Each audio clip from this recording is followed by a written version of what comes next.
Underfoot, The Gutter King, Book 1, Chapter 3, Words in the Dark. The stretcher held.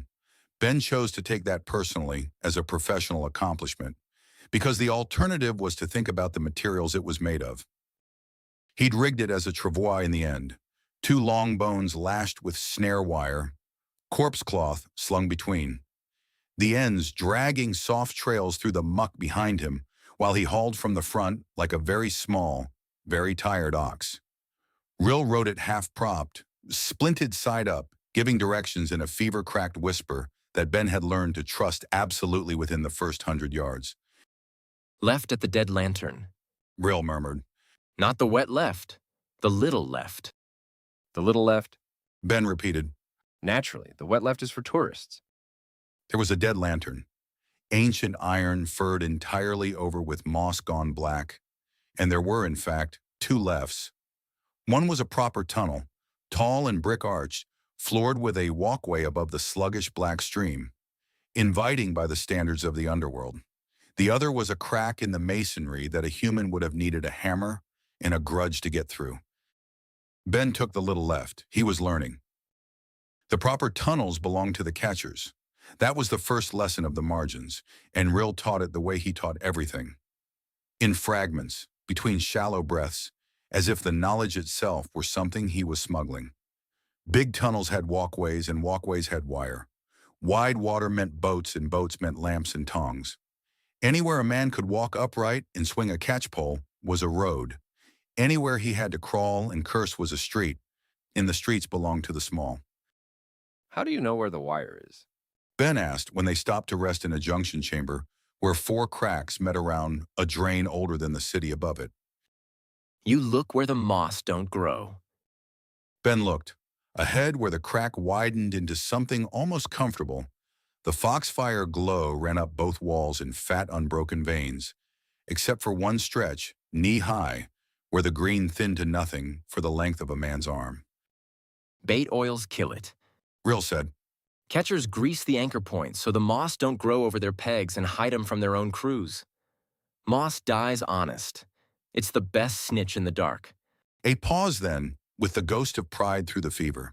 Seth taught me that. Ben crouched and found it, a filament of wire at ankle height, strung slack between 2 greased pegs, waiting to be blundered into and to tighten with the blundering. His sight gave him nothing here. Wire had no ember, and he filed that limitation away in the growing folder of things his strange new eyes could not do. The dead didn't glow. Metal didn't glow. He could read every living thing in a room and still walk face first into the thing that killed him. He lifted the wire with a bone splinter, eased the travois under, and set it back the way a man diffuses nothing at all. You move like a healer. Rill observed from the stretcher in the tone of someone cataloging a curiosity. Slow hands. Nobody's got slow hands down here. Slow hands are fast hands that plan ahead. That's scribe talk again. The boy's eyes had gone glassy bright, fever cresting with the hour, and his voice wandered with it. You talk like the words cost nothing. Down here, words cost. Everything costs. $half-crown for a candle stub, crown for a splint, 3 for... He trailed away, then surfaced again with sudden lucid suspicion. Why don't you know what things cost? There it was. The question had been circling for an hour, the way questions did, and Ben had spent that hour deciding what he could afford to answer. My memory's cracked, he said. It had the advantage of being almost true. Rill's suspicion collapsed into something older and sadder than a 12-year-old's face had any business holding. Snare sick? He said with the confidence of diagnosis. The wire chokes the remembering out of you. There was a doe in our warren, went 2 days in a neck snare afore they cut her loose. Couldn't name her own kits after. Knew she loved 'em. Not their names. He nodded slowly, fitting Ben into a world that had a drawer for everything. That's why you talk wrong. You had to learn again from a scribe somewhere. Something like that. Ben said, and hated how easy it was, and took the absolution anyway, because the truth, I died under a house in a city you've never heard of, in a world your God doesn't manage, was a weight the kid's cracked rib didn't need. The Covenant at least kept his secrets. It hung its green text only where he could see. They passed the empty warren an hour later. Rill went quiet first before Ben understood why, the way animals go quiet before weather. Then the crack they were following opened into a hollow behind a fallen wall, and Ben saw the doorway. Low, swept clean, its threshold stone worn into a smooth dish by generations of feet. Someone had loved that threshold. Someone had swept it the morning of the day everything stopped. Chalk marks covered the lintel, not the neat gutter tallies Rill had been teaching him to read. Warren signs, water this way, catchers seen, safe camp, but a single broad X dragged twice, and under it a number. 41. Ben read. Don't. Rill said very small. Don't say it out loud. Ben didn't ask. He didn't need to.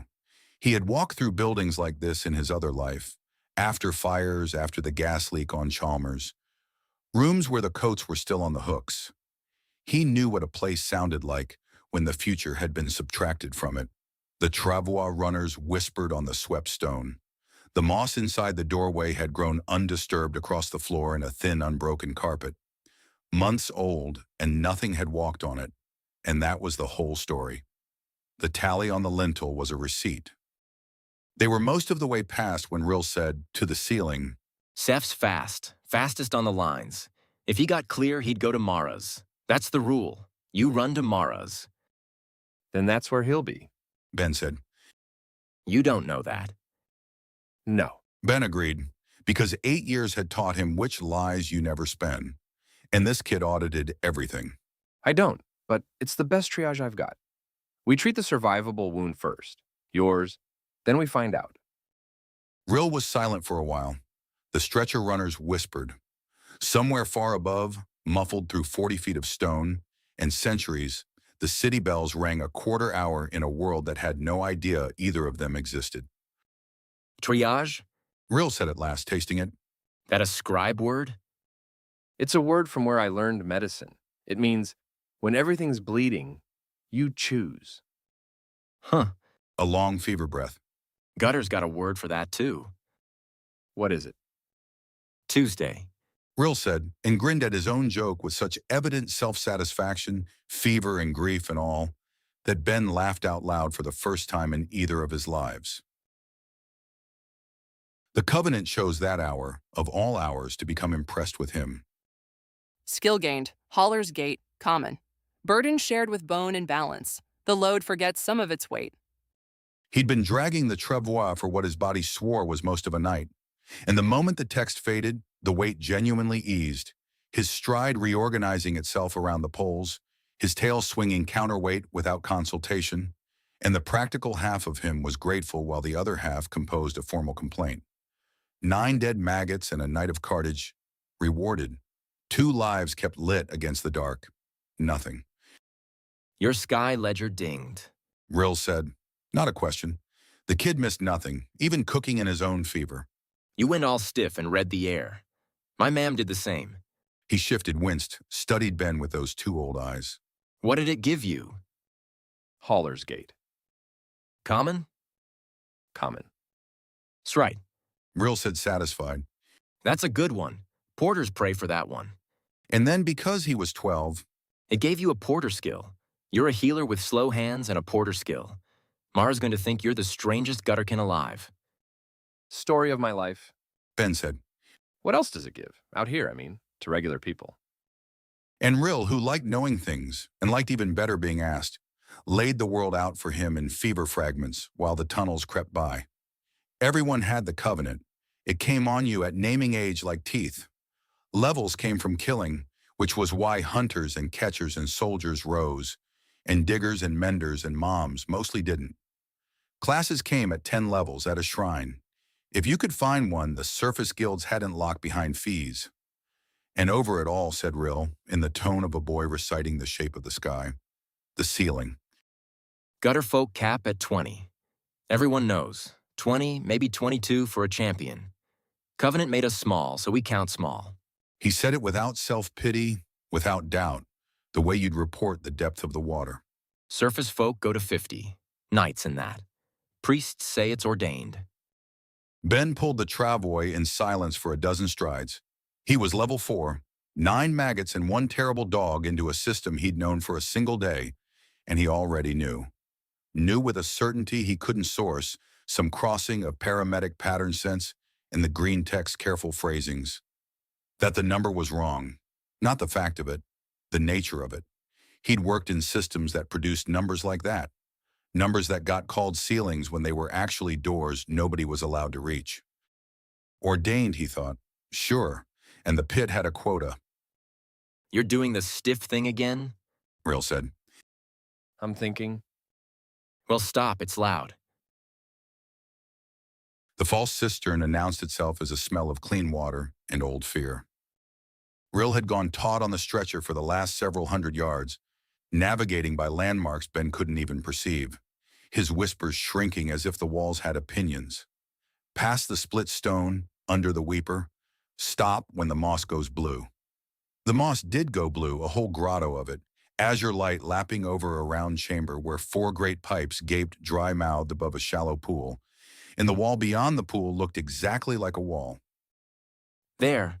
Rill breathed. Home. I mean, Mara's. The wall that isn't. Ben took 1 step toward the wall that wasn't.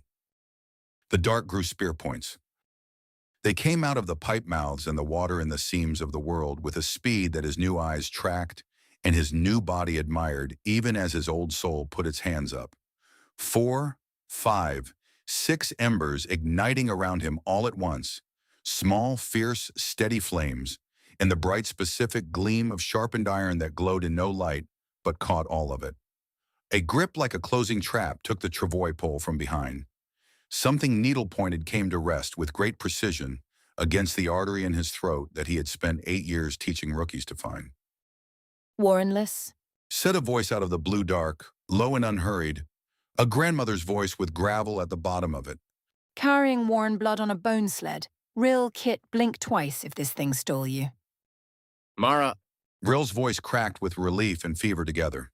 Mara, he pulled me out of the tide. A lantern shutter opened. The light that fell across Ben was small and yellow, and it showed him the spear holders only as shapes. But the woman it revealed at the wall's hidden seam was old and gray-furred and straight-backed, one ear ragged, both eyes taking Ben apart with an audit's patience. The wrong-colored bandage on his shoulder, the slow, careful hands raised open at his sides, the boy splinted, expert and alive on a stretcher, built from the bones of their own dead. Out of the tide. Grey Mara repeated. Nothing in her face moved.